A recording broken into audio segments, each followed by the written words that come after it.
All right, good Sunday evening, everyone. I'm First Alert Meteorologist Lexi Horvath bringing you the latest on the tropics, continuing to track two systems out there. Here we have Umberto and Imelda, both systems that we're continuing to track as we head into the new week. First, keeping an eye on Tropical Storm Imelda. This formed into a tropical storm earlier today just over the Bahamas. Now, it is holding on to that tropical storm at the moment. Winds about 40 miles per hour, looking to strengthen into a hurricane as we head into the new week. Looking timing about that late Monday, early Tuesday. Now, the good news, this is what we like to see, staying out to sea as we head into the new week, really making that sharp curve to the east, looking to stay just over 200 miles from the Carolina coastline as we head into the next 24 and 48 hours. But what I want you to remember, what you see here on this cone is where the center of that storm is going. There are still going to be impacts around it,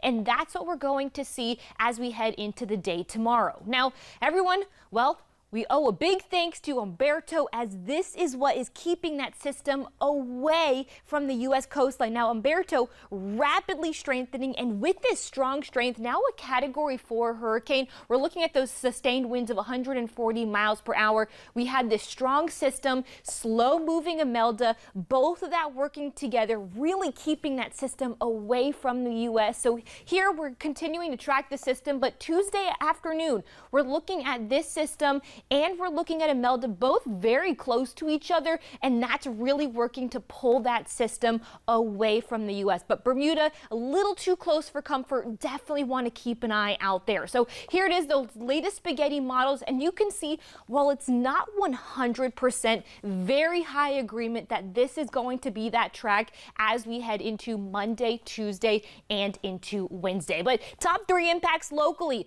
a little bit different than what we saw yesterday. We're bringing down that rainfall, looking at about 2 to 4 inches of rainfall possible. Winds just slightly weaker. Now we're looking at about 20 to 35 mile per hour winds, a little higher as we head closer towards the coast. And right along the coast, minor storm surge, but some high surf. We could see some of those strong waves as we head into the start of next week. So rainfall, big picture, still looking at about 2 to 4 inches locally, just slightly lower than what we saw yesterday, but those winds still looking at about anywhere from 20 up to 30 miles per hour Monday and Tuesday. Depending on Wednesday, how fast that system really moves out of here, could be another breezy day as we head into Wednesday as well. So here it is, that future tracker. You can see right here on Monday, really starting to form that circulation. That's where we get into that hurricane strength. Not spending much time as we head on over right along the coast, really bringing itself out. Here we have it Wednesday evening, well out to sea, and that's what we like to see. Now,